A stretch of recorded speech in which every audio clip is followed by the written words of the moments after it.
What are you doing here? Looking for a friend. Do you mind? Yeah? Kind of friend.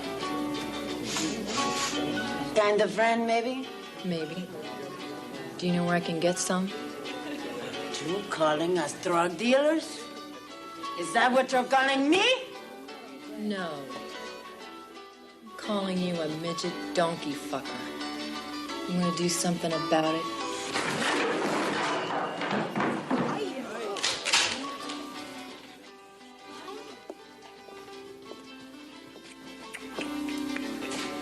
It's not fair, a gun against a knife. And, por favor, no hitting below the belt. It's not ladylike. Now let's see how smart you talk when I cut out your tongue.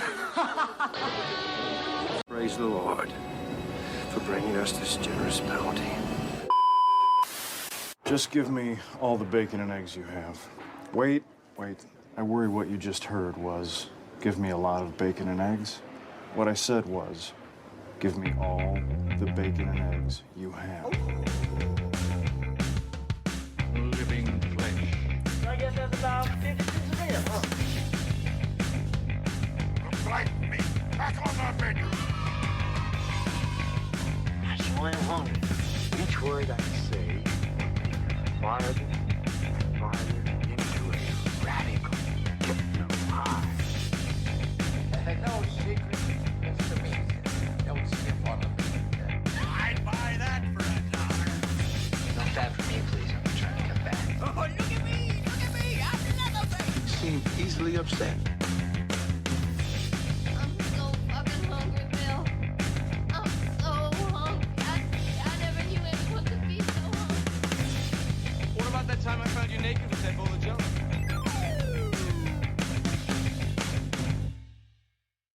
Hello, folks. Welcome to Cinema Beef, the burnt ends. It's that crispy part of the brisket that tastes so good. Possibly dipped in some sauce, you know. And speaking of deliciousness, I have my broadcast partner on Last Call Torch. He's one of them with me tonight.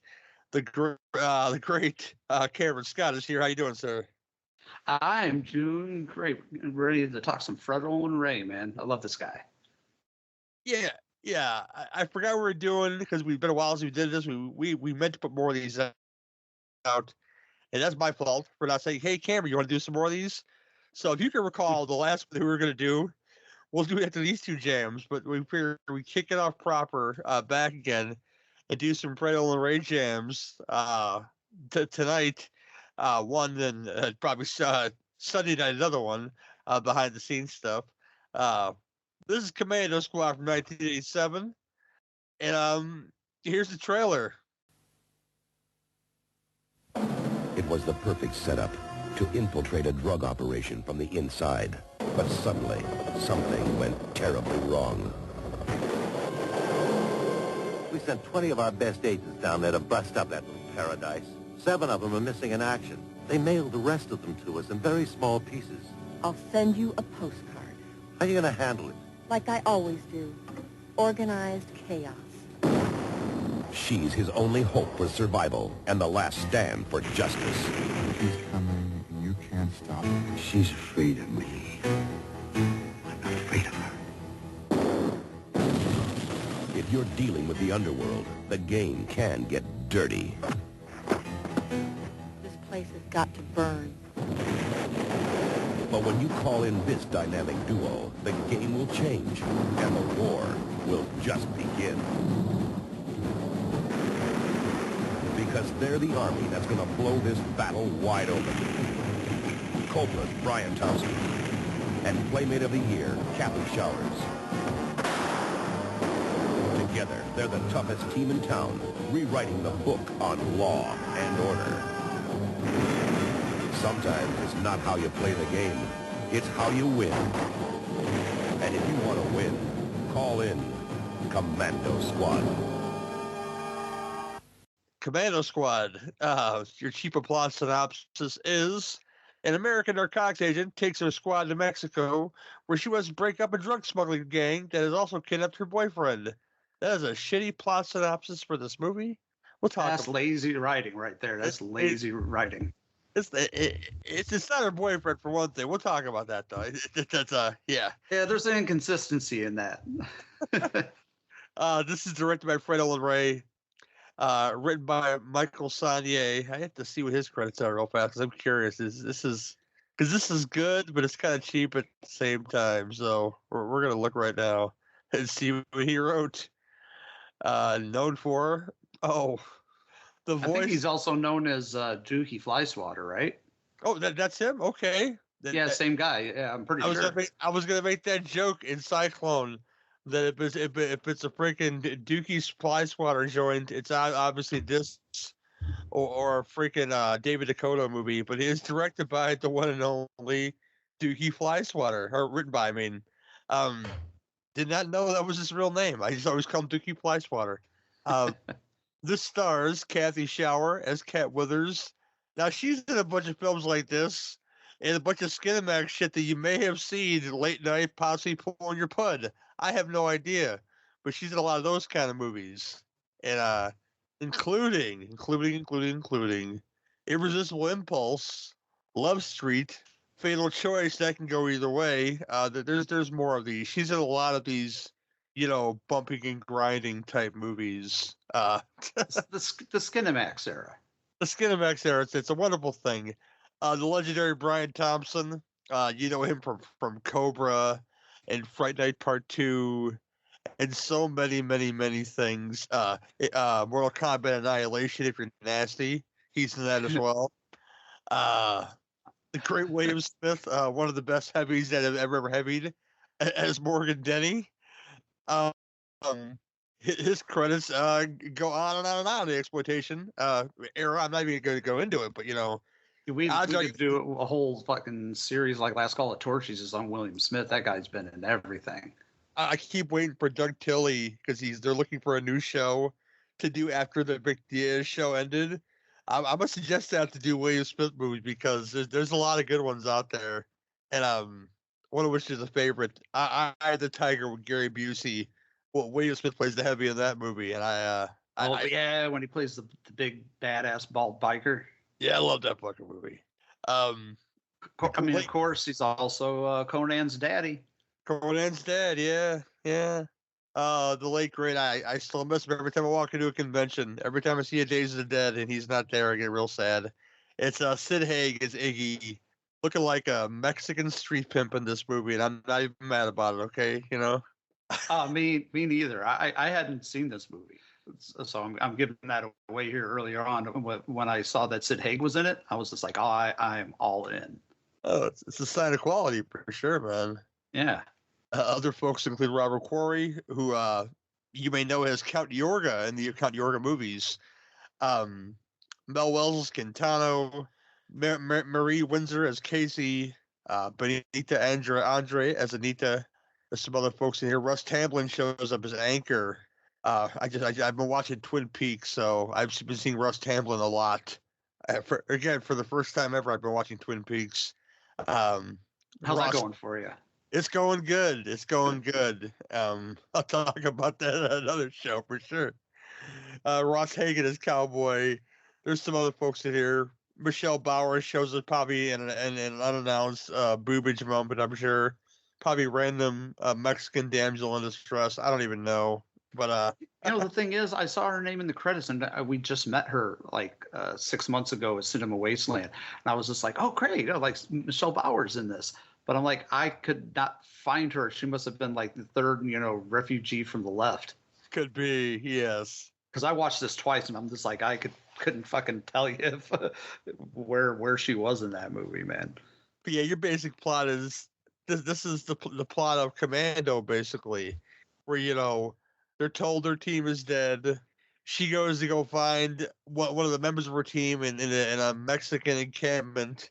And it turns out that William Smith, who's not Bernard Wells, is not dead, and he's working for this fucking group of mercenaries, and she's got to fucking go blow out old Brian Thompson and be the hero with her fake Joan Jett wig on, and blow some people away. That wig is it's better than her hair. I'll get into that when I have my talk about that. So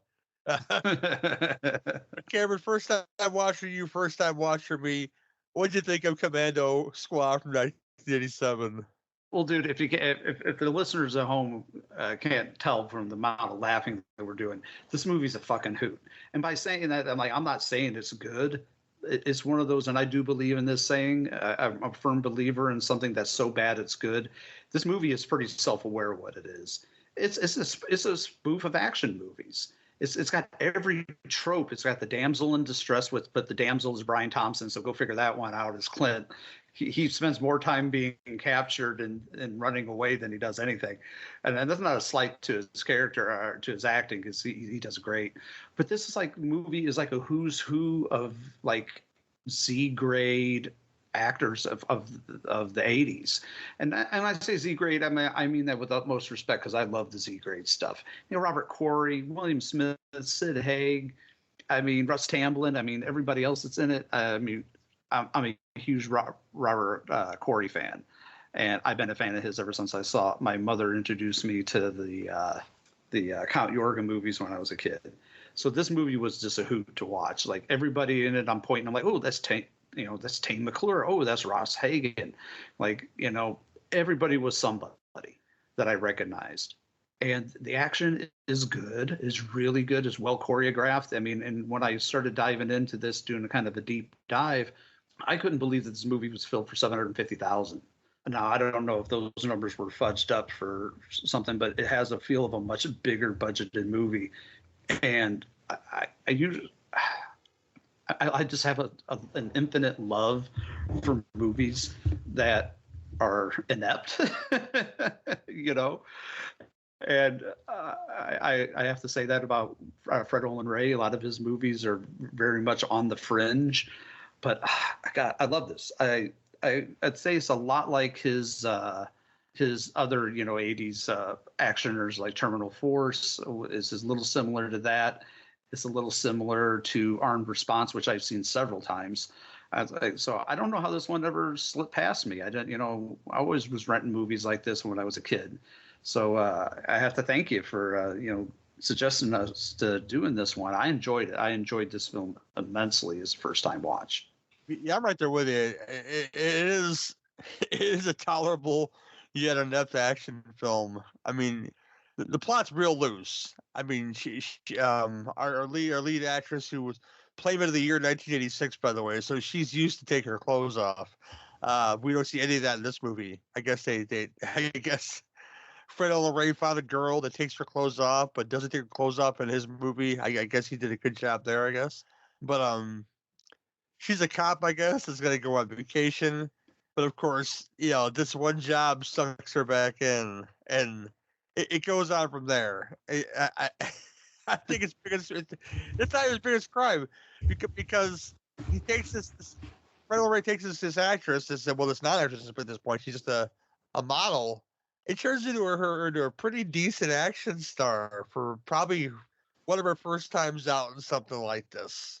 Yeah, I thought she handled it pretty well for being, pretty much, a newbie at the business. I wasn't that familiar with her. I've seen a couple of those Skinamax movies back in the day, but she handles the action fairly well. She makes it look believable. She's holding the gun right, for one thing. So that's a big first step one, that she's holding assault rifles, obviously not real, or else she probably knock her out of the last. But they have the whole, and this is where it's pretty good right away, because you have the opening sequence to where she's looking for somebody. I forget the plot point, but she follows them into, of course, a steel warehouse to where she dispatches them. And I don't know if Fred had good stunt coordinators on this movie working with him. I think on the next one we're talking about, the stunt coordinator acts and does the stunts, and the next one we're going to talk about. But he made it look good as far as her movements and how she handles the gun and all kinds of other good stuff. And I have to commend him for that, because I doubt a lot of it had to do with her. I had talked with Bradley Gregg, who's Philip in Nightmare 3, and Cody Culp from class of 1999. I had a talk. Oh, yeah, Cody. I remember that character. Yeah.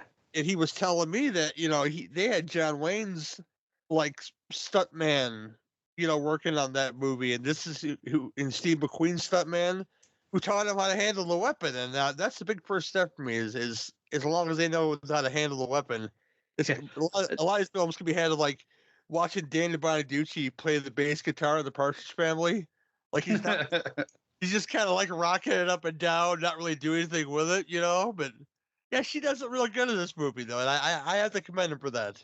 Yeah, I have to also give her some accolades because she didn't do the thing that most non weapon coordinated kind of people do with the weapons, and they walk around with their finger on the trigger all the time. That bothers the shit out of me. Yeah, it's just like that's not proper gun safety. It's like at least like tell your actors that don't put your finger on the trigger until you're supposed to pull it.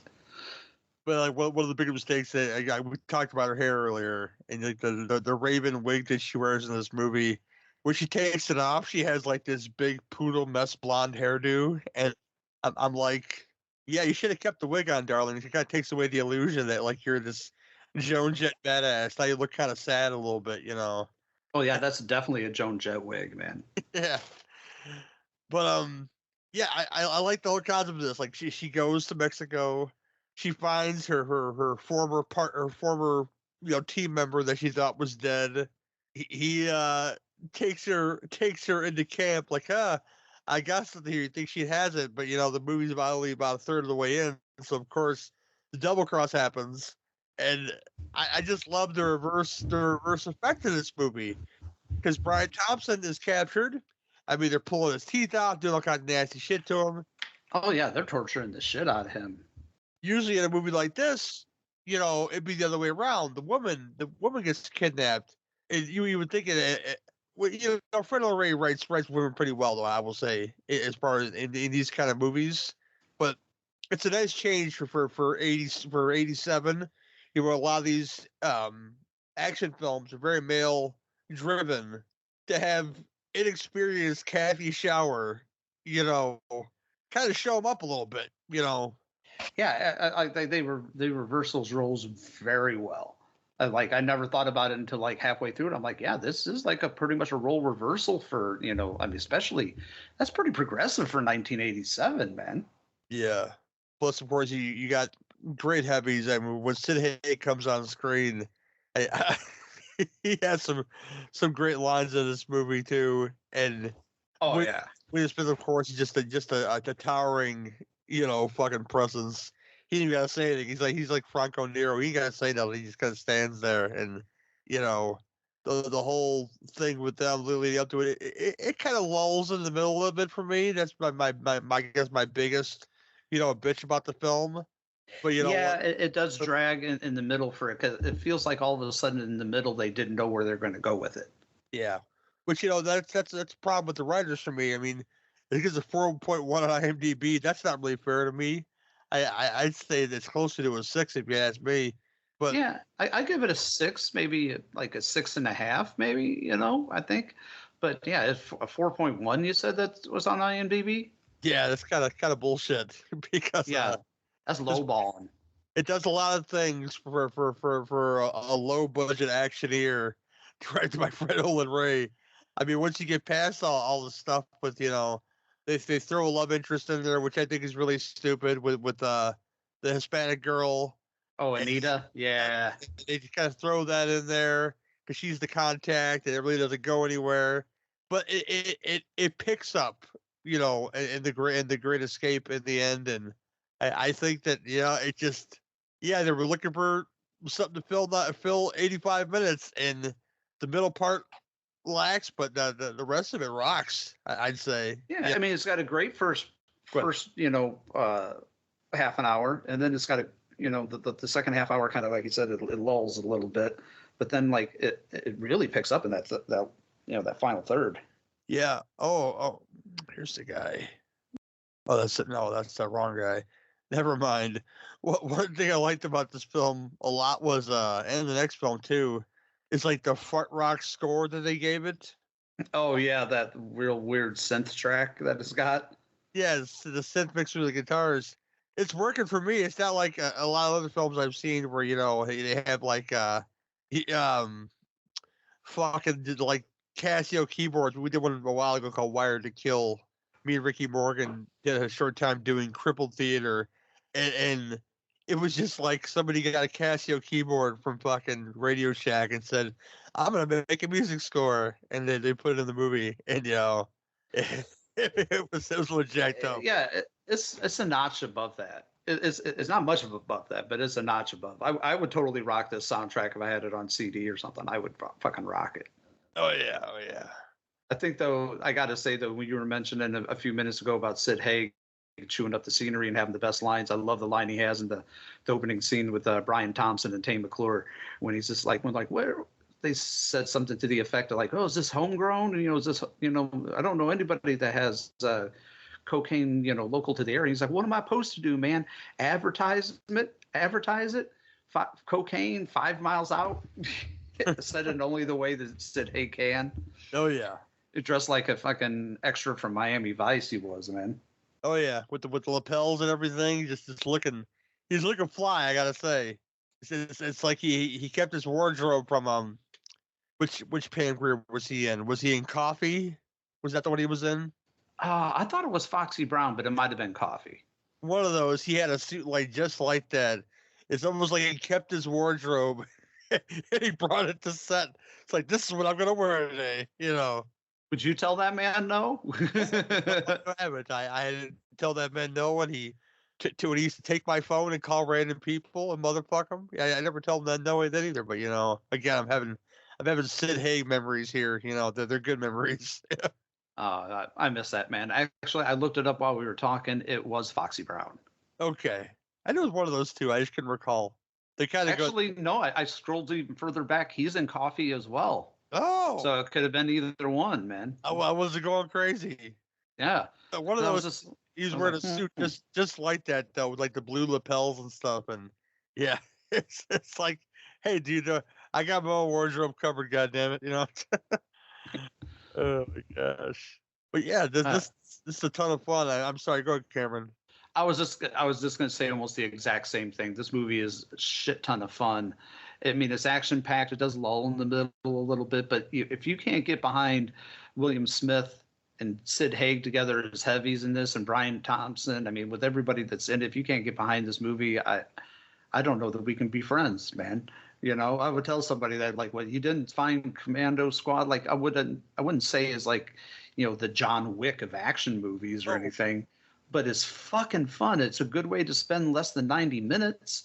And William Smith dressed like he's getting ready to go on a Hawaiian vacation throughout the whole movie, trying to pretend that he's not doing his best Vernon Wells. I mean, he's great as that heavy Morgan, because, like I said, I went into this blind. I hadn't watched it before, but I like the twist that, he was a DEA agent that went rogue and went bad. I kind of like that idea. It's I wouldn't say it was that different for the time, because they were definitely kind of riffing on, the Vernon Wells / Commando movie a little bit. That is what they're doing wholesale right there. Yeah. Minus the chainmail, but the mustache is intact, Oh yeah, the mustache is there. And when you got William Smith as your like main heavy, you're going to have a good time. Oh yeah, because they do the whole thing where they think all the guys are dead, they're presumed dead, and all of a sudden, hey, they're alive, and I love how they dispatch William Smith at the end with that knife filled with, what was it, sulfuric acid or whatever the hell it was. Does she stab him in the dick, or does she stab him? I can't tell, because they really don't show like the penetration, obviously, but obviously downstairs is where he reaches his end. Yeah. If it's not in the junk, it's it's junk adjacent. It does. One of my favorite parts about this movie is, like, again, I think Brian Thompson escapes his captors a good 2 or 3 times, and the one time he escapes them, he like has like bimbo moments to where he has a handgun, he dispatches the guy with the machine gun, doesn't go back for the bigger gun, tries to steal the motorcycle falls over, he can't pick it up, of course. I mean, it's almost like, again, he's like the damsel in distress, he can't do anything. So it's almost like Yeah. he's weak. I guess maybe he's weak from being in prison all this time. Well, that's what I took it as. I took it like he's been being chased, he's been beat up, he's been shot at, he's been had the shit tortured out of him, like, and he's been tied up for fucking days. I just kind of took it as like he just, he was just running out of gas. And but he's not the hero of the movie.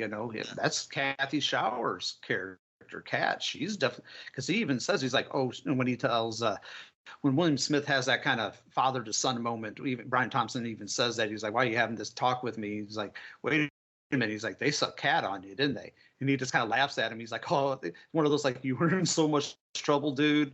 And like, because she's the badass of this movie.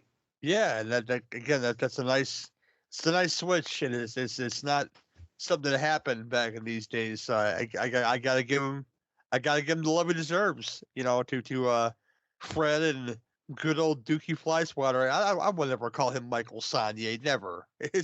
His name is Dookie Flyswatter. Okay, I mean, he's my boy, man. And like between Nightmare Sisters and Sorority Babes and Slimeball Bolorama, fuck, man, that dude's the man.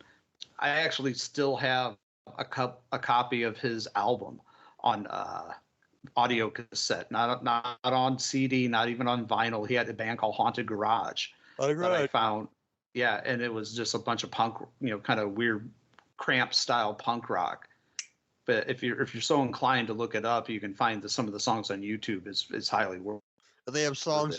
They have songs in Nightmare Sisters, and they have songs in Cyclone. They perform live in Cyclone. Spoilers for that review.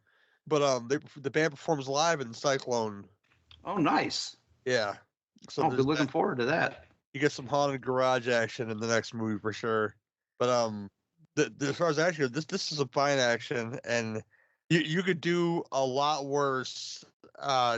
Biggest thing I could toss in the garbage is that there's too much inner monologue with Kat, in my opinion. It just there's too much going on. Yeah. It's not. What was that movie called with Dudikoff? Me and Lee did it for Beef Out of the Cannon. Was it River of Death or something? It was called. Yeah, River of Death with the old Duty. Yeah, Dudikoff the whole time was doing the inner monologue. Oh yeah, that inner monologue. It sounded like something that was from another movie, like they had filmed like a film noir, and they just like half the time I understood why they were using it, but other times it would just be like her infiltrating the area, like all the money they had, and they set they set up this shitty little camp, and oh my god, I was just like, it was so monotone. Like as an actor, she was really good. She did a decent job as an action actor, but doing voiceover work and monologue was just it's not her forte, man. Yeah. I mean, that's really the only bad thing I have to say about her is that the inner monologue was terrible, but that was a director and writer decision, not so much her decision, obviously, but it wasn't necessary. It's kind of like, and I'm not the biggest Blade Runner fan, but I was thinking the same thing. That sounds really stupid there too. That's all I'll say about that. Yeah, I would be totally for, like, this movie would go up from a 6 to a 7 if you could give me a non-monologue cut. Yeah, give us the. Which I can see this one, and I really haven't surprised that more Fred Olen Ray Jams haven't reached like a Vinegar Syndrome or a Severin release, because this would be a fun one, and a lot of these guys are still with us, of course. I'm sure if they tried real hard, they could throw a stone and get a Kathy Shower to do something, and Brian Thompson do something, Oh yeah. Is William Smith gone now? We're going to look right now, and I'll tell you. Yeah. Oh, he passed away like 4 or 5 years ago, I think. 2021, yeah. Yeah, this would be a fun release today. They grabbed this because the version I watched was like a VHS rip, unfortunately. And Same. Yeah, the dark spots were dark, and, The fuzzy spots were real fuzzy. Yeah. So the sound was exceptionally good. I will give it that, though. Yeah, it was exceptionally good. And I just need a better version of this, and I think I would enjoy it even more. And but we'll leave it with this. Anything else you want to say about it, Cam, before we head out? Yeah, to the people of Severin and the people of Vinegar Syndrome or Arrow, get off your asses and do a release of this. The elements have got to be there. Just contact Fred Olen Ray. Hell, I mean, it needs a DVD. It needs at least a Blu-ray or I would even dare say a 4K, because I would love to see a good version of this. And if we could only get the I'm going to say the non-monologue cut, I would give that a 7. The only other thing that I would say that would make this movie better would have been a bookend with Robert Corey's character at the end. I feel like they used him pretty much. They looked like they had him for a day or two. I could have done with another 5 minutes of him arguing with the Chinese takeout guys on the phone. Oh, yeah. That was great stuff. But yeah. Great movie, wonderful first time watch. I mean, everybody in it is working their asses off. You show up for William Smith, but you stay for Sid Haig is what I got to say about that. Sid Haig is the MVP, but then again, Sid Haig is always the MVP whenever you put him on camera. Oh yeah, and like you said, I miss that man immensely. Every time I saw him at a Horror Hound or Days of the Dead or whatever convention. He was somebody that was always larger than life and such a genuinely nice person. I miss him. But, to think that we still have movies like this, that at least for me and then for you, Gary, that like we haven't seen yet, because I was just going to say that the amount of films out there are almost infinite because there's so many of these movies that we haven't seen. And I appreciate this movie for giving that to us. Like I said, it's a great time. It's a fun watch. If you want something not like a Fast and the Furious movie that's 2 hours and 45 minutes long, you want something that's a crisp, 85 minutes, that won't, kill you on your evening. Watch this movie, man. It's fucking badass. You think that, when they put the rocket on the back of the Pontiac Fiero, I would have strayed me away from the Fast and the Furious series. They literally went into space with this car. But it didn't. Yeah, I stuck around for Jason Momoa as dressed up like Gay Lion. I was all for it, man. I liked it. But I'm just saying, you could watch this movie twice in the time you could watch one Fast and the Furious movie. Yes, indeed. At least 1.5 times. Yeah. But yeah, this is totally serviceable. I've seen tons worse than this movie.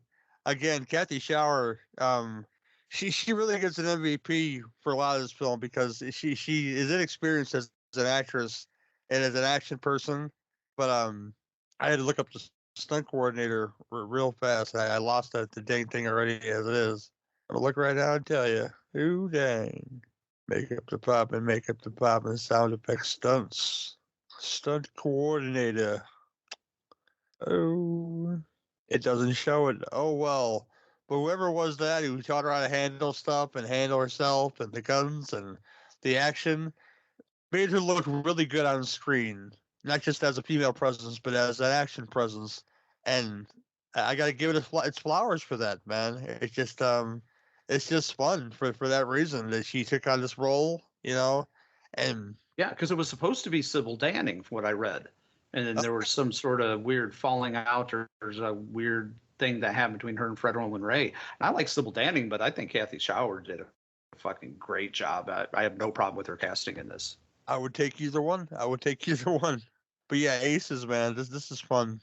It just needs to be more available to people, in my opinion. And I never knew Dookie Flyswatter could write an action movie, but now I could say he can.